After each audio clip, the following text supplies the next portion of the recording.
I'm Caroline LeBlanc. I'm a veteran and a military family member. In 1969, I was only a military family member. 4 months after I was married, my soldier husband and I worked at the moratorium on the war in D.C. 7 months after I was married, my husband got sent to Okinawa for a year, assigned to the Special Forces group there. I was supposed to stay home with the mothers so that he could do his job and the mothers could train me. Uh, but I decided that no, I wasn't going to do that. So instead, I got on a plane and I went to Okinawa. I sent a message through the Red Cross to my husband's company because I didn't even have an address for him. So I leave snowy Boston about a week after New Year's in 1970, and I arrived 21 hours later in tropical Okinawa. A big trip for us growing up was 50-mile radius. So here I am across the world now. And I'm in the airport. I also did not grow up around any Asian people. So I'm in this airport surrounded by Asian people and all kinds of new smells.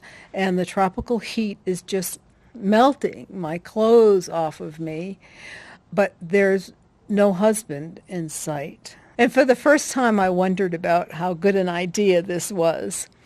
And next thing I know, there's a strange soldier standing in front of me calling my name, and it was my husband's commander. He had gotten the message that I was coming, and he came over to get me. He took me to his home where his wife was very gracious. She fed me and she let me take a shower. Meanwhile, he went to work and called my husband in to tell him that I had arrived. My husband was none too happy.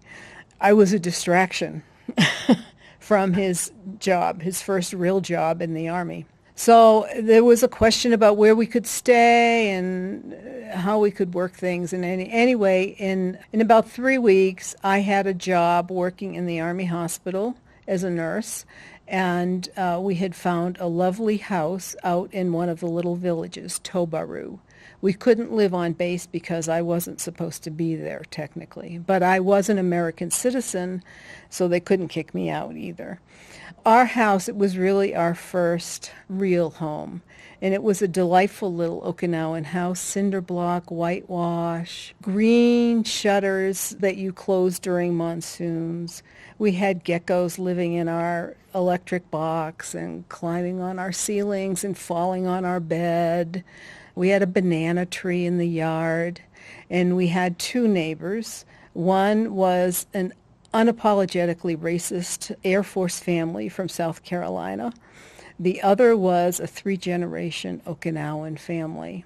So the grandparent, in the Okinawan family, the grandparents would stay home and take care of the children while the parents went out to work. So one of the other differences in our houses is that houses they rented to Americans had indoor plumbing and raised toilets. Okinawan houses didn't have that.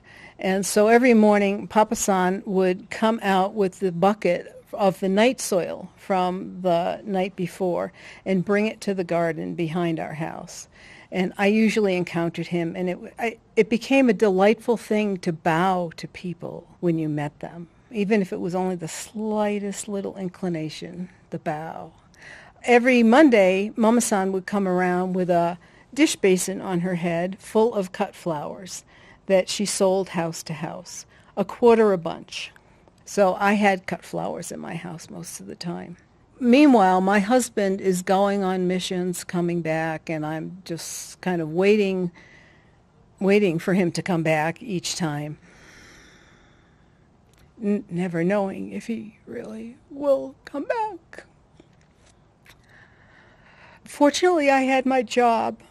My job was to take care of family members and service members who lived on the island, as well as service members who had been injured in some way in Vietnam and were stopping over in Okinawa on their way to the States. Even though it was a military base, there was still a lot of dissatisfaction with the war. there were mainly two groups of people in the military, the draftees called lifers, and then the draftees. And we had Armed Forces Radio there. So even though we were on basically a military island with a military mission, there was a lot of protest music. So we bought a little Mazda, and we tool around these wonderful mountain roads in Tobaru. And I'd usually have the radio blasting, and there'd be protest music playing. And I would be just roaring at the top of my lungs.